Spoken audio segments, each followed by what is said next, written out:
Alright, welcome back to the channel. Today we're going to be talking about gear, specifically the gear that I've purchased to get started riding. If you're new to riding or you're just looking for gear, this is going to be a great introductory video on what I personally chose. Helmet, jacket, gloves, boots, and a back protector. Why I picked them, and why maybe you should consider buying them for your first set. Okay, so the helmet I chose to go with was the Scorpion EXO R1 Air, and I got it in, that was the Juice helmet, and I got it in Phantom, so it's black and gray. I know that most people try to get, bright visible helmets, but, the all black, some gray looks pretty cool. I got most of my gear off of Cycle Gear. It was my first time purchasing stuff from them. There was one locally, and so I was able to try some stuff on in store, and then whatever else wasn't in store I was just able to get online, and they have free shipping, so it was pretty easy to get a couple things, return a couple things in store if I needed to. So when I went in to initially try on a bunch of helmets, I was pretty open to brands. I didn't have any particular brand in mind. I know that Shoei was a good brand, Arai was a good brand, Scorpion, so I just wanted to find one that I felt met the safety ratings that I was interested in, so obviously the DOT, but also the ECE ratings. So for me, the safety rating on the helmet was most important. Then came looks and comfort. So I definitely would rather have it be a little uncomfortable, not to the point where it didn't fit my head properly, but maybe it needed to be broken in a little bit. I was a little bit more forgiving with that kind of stuff because I knew the safety rating was going to be there, and if it fit my head right, then it was going to be great. So I felt like the R1 Air met the new ECE ratings, or it does meet the new ECE ratings, and so that was definitely a no-brainer for me. Once I tried it on, it was great. I don't find it particularly heavy, although I don't really have much to compare it against other than the other helmets I wore in store. If you've never picked out a helmet before or worn a helmet, I would definitely recommend going in store and having somebody help you. Fit is like the number one determinant of safety, so if it doesn't fit your head right, it's not going to be as safe as one that does.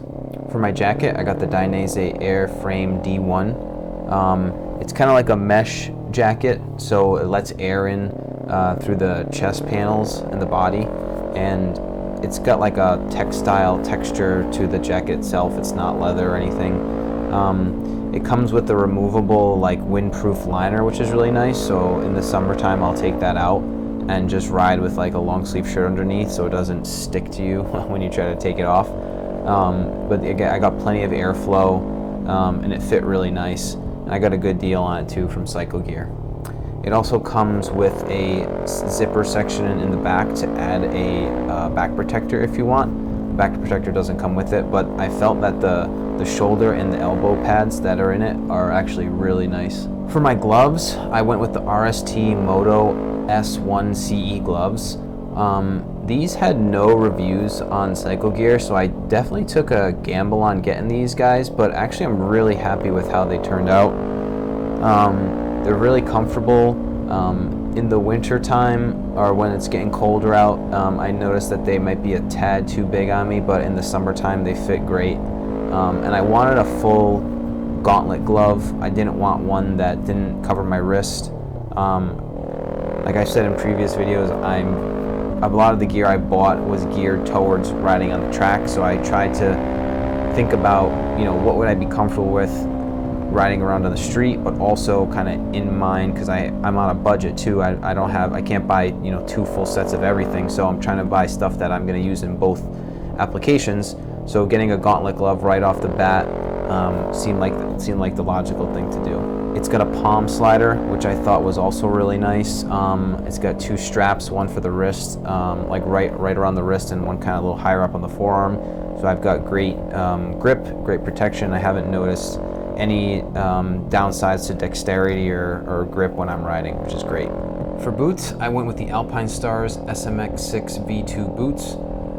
These came in a vented and a non-vented option. I ended up going with the non-vented because I live in New England and we get some colder weather. I wasn't too worried about in the summertime my feet sweating, but so far they've been pretty good.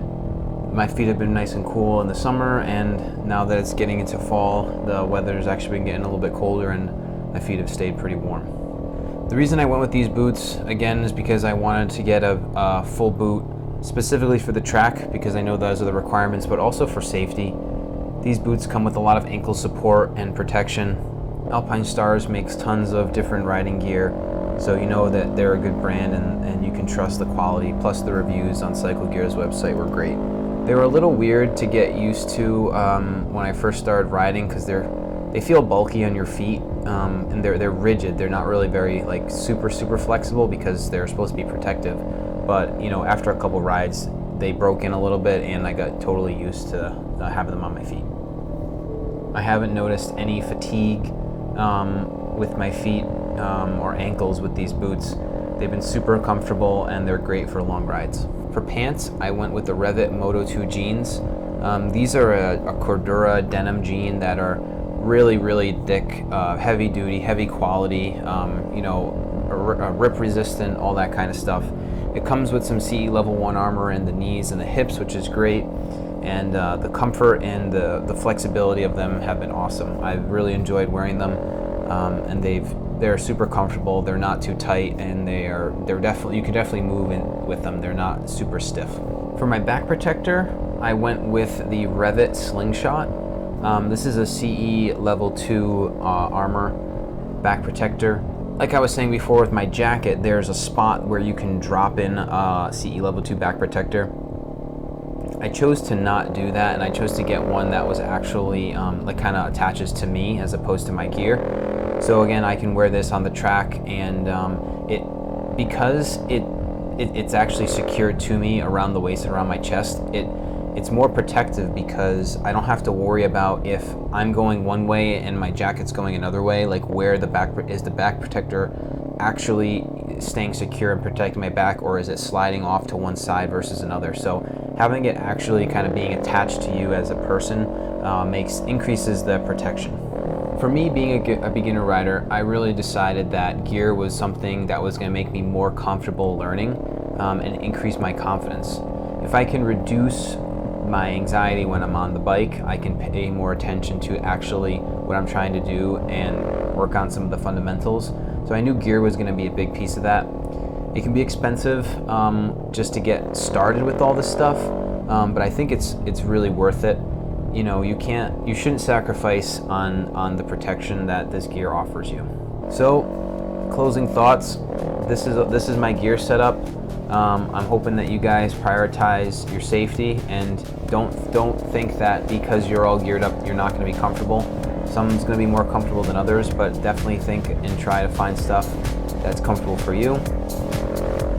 If you guys need any tips on gear, I may be able to help, although my information right now is limited, but I've been a smart shopper my whole life, so hopefully I can offer some advice on that front. But let me know if you have anything, any questions or any concerns, and let me know.